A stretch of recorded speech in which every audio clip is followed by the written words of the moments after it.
डायोजेनिस और प्लातो दो अलग-अलग सोच। पुराने एथेंस की बात है जहाँ दिमाग वालों की कमी नहीं थी। वहाँ दो मशहूर सोच वालों का नाम सबकी ज़ुबान पर था। प्लातो जो सोक्रात का चेला था और डायोजेनिस ऑफ सिनोपे जो सिनिक्स में सबसे ज़्यादा चर्चा में था। इन दोनों की सोच बिल्कुल उल्टी थी। प्लातो जहाँ बड़े बड़े सपने देखने वाले आइडियलिस्ट था, वहीं डायोजेनिस ज़िंदगी की सच्चाइयों से भरा हुआ रियलिस्ट। प्लातो अपनी फ़िलॉसफ़ी के लिए एथेंस में काफ़ी मशहूर था, ख़ासकर उसकी फॉर्म्स की थ्योरी के लिए। इस थ्योरी के मुताबिक जो हम देखते हैं वो असल में एक परछाई है, एक और ज़्यादा परफेक्ट दुनिया की। उसकी एकेडमी में ग्रीस के हर कोने से स्टूडेंट्स आते थे और उसके सोक्रात के साथ किए गए डायलॉग्स ने वेस्टर्न सोच को बदल दिया था। दूसरी तरफ डायोजेनिस अपनी अजीब और गरीब ज़िंदगी के लिए इनफेमस था। उसने सब कुछ छोड़ दिया था, बस एक बड़ा सा मटका, एक छोटी सी चादर और एक लकड़ी का डंडा उसके साथ होता था। एक दिन उसने एक बच्चे को हाथ से पानी पीते देखा और अपने कटोरे को भी फेंक दिया क्योंकि उसने सोचा कि बच्चा उससे भी सिंपल ज़िंदगी जी रहा है। ये दोनों अक्सर एथेंस में मिलते थे और जब मिलते थे तो मज़ा आ जाता था।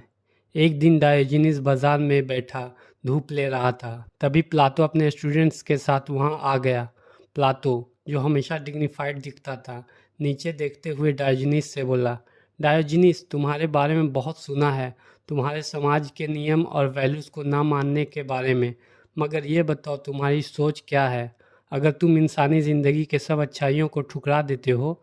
डायोजेनिस ने प्लातो की तरफ देखा एक हल्की सी मुस्कान के साथ और बोला, प्लातो तुम नोबलिटी की बात करते हो मगर खुद ऐश करते हो। तुम वर्चू की बात करते हो लेकिन अपने आसपास कंफर्ट रखते हो। मेरी फ़िलॉसफ़ी सिंपल है, नेचर के हिसाब से जीना और जो ज़रूरी नहीं है उसे छोड़ देना। तुम्हारी थ्योरीज और आइडियाज़ का क्या फ़ायदा अगर वो एक भूखे आदमी का पेट नहीं भर सकती।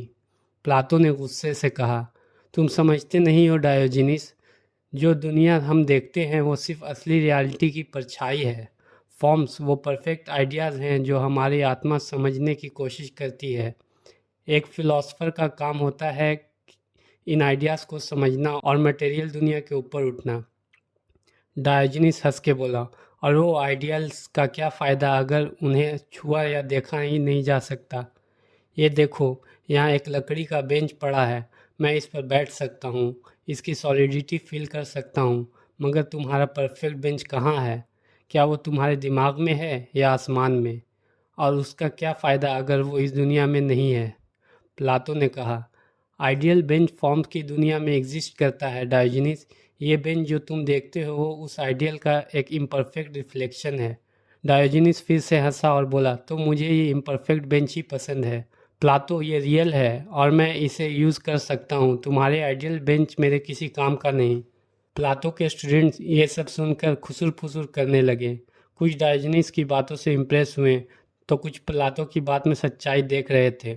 डायोजेनिस ने अपने टॉर्न कपड़े से एक छोटी रोटी निकाली और प्लातो से पूछा, क्या तुम्हारा आइडियल एक भूखे आदमी को खाना दे सकता है प्लातो? क्या तुम्हारा परफेक्ट वर्ल्ड किसी गरीब को गर्म रख सकता है? फिलॉसफी ग्रांड थ्योरीज और लॉफ्टी आइडियाज़ के बारे में नहीं होनी चाहिए। फिलॉसफी का मतलब है अच्छा से जीना, नेचर के हिसाब से, और जो है उसमें खुश रहना। प्लातो गुस्से के बावजूद डायोजेनिस की सोच से क्यूरियस था। तुम सिंपल ज़िंदगी जीते हो डायोजेनिस और अपने गरीबी में खुश हो, लेकिन नॉलेज का क्या? क्या विजडम का परस्यूट सबसे बड़ा मकसद नहीं है? डायोजेनिस ने थोड़ा सोचा और बोला, नॉलेज काफ़ी वैल्यूएबल है प्लेतो, लेकिन विजडम ये है कि कैसे जीना है। तुम उन सच्चाइयों की तलाश में लगते हो जो शायद कभी ना मिले, जबकि मैं अपनी ज़िंदगी में सच्चाई ढूंढ लेता हूँ। मुझे ना अकाडमी की ज़रूरत है ना स्टूडेंट्स की, बस अपने आप को जीने की आज़ादी चाहिए। प्लातो ने हाँ में सर हिलाया, मगर उसकी सोच डायोजेनिस से अलग थी। तुम और मैं डायोजेनिस काफ़ी अलग हैं, लेकिन शायद हम दोनों एक दूसरे से कुछ सीख सकते हैं। मैं सच्चाई ढूंढता हूँ इस दुनिया के परे और तुम उसे यहीं ढूंढ लेते हो। शायद दोनों रास्ते अपने अपने तरीके से वैल्यूएबल हैं। जैसे ही एथेंस में सूरज ढलने लगा, प्लातो अपने स्टूडेंट्स के साथ वहाँ से निकल गया। डायोजेनिस उन्हें जाते हुए देखता रहा, अपनी सिंपल ज़िंदगी में खुश, समझ में बंधा हुआ कि असली विजडम ग्रांड थ्योरीज में नहीं बल्कि इसमें है कि कैसे जीते हो।